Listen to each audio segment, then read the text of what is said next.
They destroyed the world's largest earthwork to hide this truth. February 1897. British soldiers stand before the longest man-made structure on Earth, 4 times longer than the Great Wall of China. They have their orders. Burn it, destroy it, erase it from history. Today, 99% of the world has never heard of the Walls of Benin. That's not an accident. What's up, truth seekers? Welcome back to Sky Chief Zim, where we expose the African history they're desperately trying to keep buried. If you're new here, hit that subscribe button right now, because what I'm about to show you will make you question everything you learned in school. Today's story? The Walls of Benin City. The Guinness Book of Records calls it the largest earthwork in the world. Larger than the pyramids. 4 times the length of the Great Wall of China. So why have you never heard of it? Because in 1897, the British Empire did something unforgivable. They didn't just conquer Benin. They systematically destroyed the evidence of African greatness. Then they rewrote history to make sure you'd never know it existed. Let's expose the truth. Picture this: West Africa, modern-day Nigeria. Between the 13th and 15th centuries, the Kingdom of Benin built something that would make ancient Rome jealous. Not one wall, not 10 walls, over 500 interconnected walls and moats, covering more than 16,000 kilometers. That's 10,000 miles. Let me put that in perspective for you. The Great Wall of China, 4,000 miles. The Walls of Benin, 10,000 miles. That's 2.5 times longer. But length isn't even the most impressive part. These walls were massive. Some sections reached 20 meters high. That's about 6 stories tall. The earthworks were so precisely engineered that they formed a complex network of boundaries, roads, and defensive structures throughout the entire kingdom. The main wall around Benin City itself? Over 16 kilometers of continuous fortification with moats up to 6 meters deep. And they built this using rammed earth, compacted soil mixed with clay, that was so durable, sections are still standing over 600 years later. No modern machinery. No concrete. Just engineering brilliance and thousands of workers who understood physics, mathematics, and construction better than most modern architects. The Guinness Book of World Records officially recognized it in 1974 as the world's largest earthworks carried out prior to the mechanical era. But here's the thing that'll blow your mind.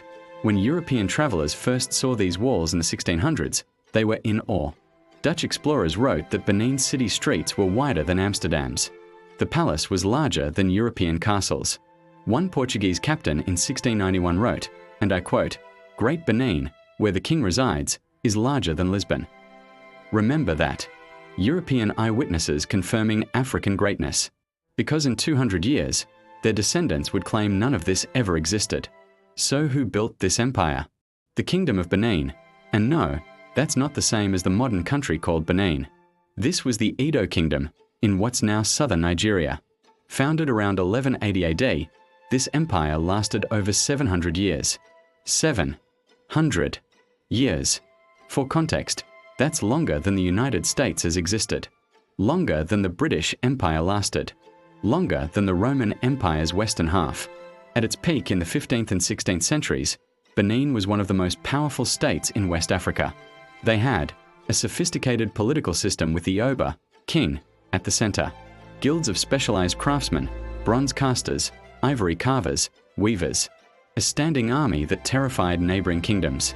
Trade networks reaching Portugal, the Netherlands, and across the Sahara. And the art. Oh man, the art. Benin bronze sculptures are considered some of the finest metal castings ever created. We are talking intricate detail work that required lost wax casting techniques so advanced that when Europeans first saw them, they refused to believe Africans made them. Sound familiar? The kingdom exported pepper, ivory, palm oil, and textiles.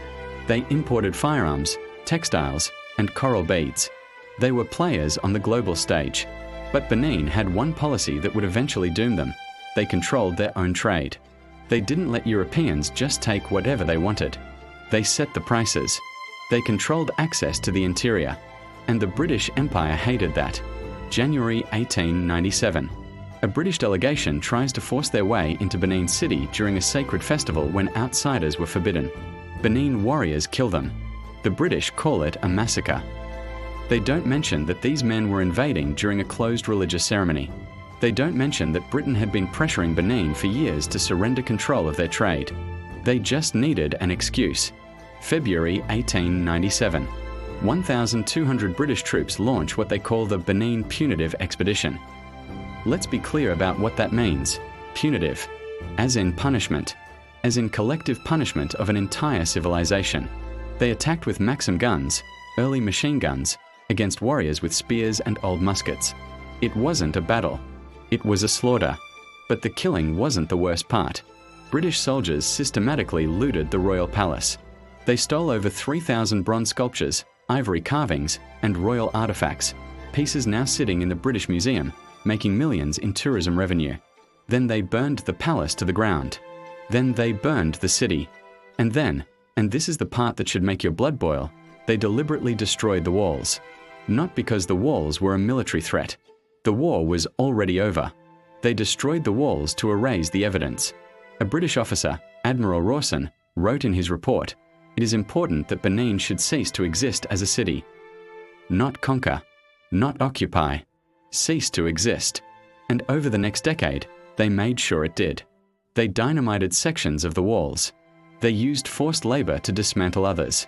They built roads through them. They quarried the earth for construction material. They wanted to make sure that future generations would never see what Benin had built. Because if people knew that Africans had built earthworks larger than the Great Wall, had created art as fine as Renaissance sculptures, had governed sophisticated empires for centuries, then the entire justification for colonialism, that Africans were primitive and needed civilization, falls apart. So they destroyed the evidence. And they rewrote the history books. Here's where it gets even more sinister. After the destruction, British colonial officials began spreading a narrative. Benin was never that advanced. The walls weren't that impressive. The bronze sculptures? Probably made by Portuguese traders or lost Egyptian craftsmen. They literally claimed that black Africans were incapable of creating what British soldiers had just looted from them. In British textbooks, Benin became a footnote, a small tribal kingdom overthrown in 1897. That's it. The walls, never mentioned. The art, primitive tribal crafts. The 700-year empire, erased. And it worked. Ask anyone today, outside of Nigeria or history scholars, if they've heard of the Walls of Benin. Ask them if they know that the world's largest pre-industrial earthwork is in Africa. They don't, because it was never taught. Meanwhile, we spend weeks in school learning about the Great Wall of China, Hadrian's Wall, the Roman Colosseum. All impressive structures, but none as large as Benin's walls. The difference? Those civilizations were Eurasian. Benin was African. And acknowledging African achievement on that scale would mean admitting that the dark continent narrative was always a lie. They didn't just destroy walls made of earth. They tried to destroy the truth. But here's the beautiful irony.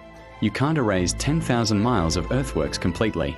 Today, if you go to Benin City, sections of the walls still stand. Covered in vegetation, yes. Damaged by time and deliberate destruction, yes. But still there. In the 1990s, archaeologists using aerial photography and ground surveys documented the full extent of the wall system for the first time since the British invasion. The findings shocked the academic world.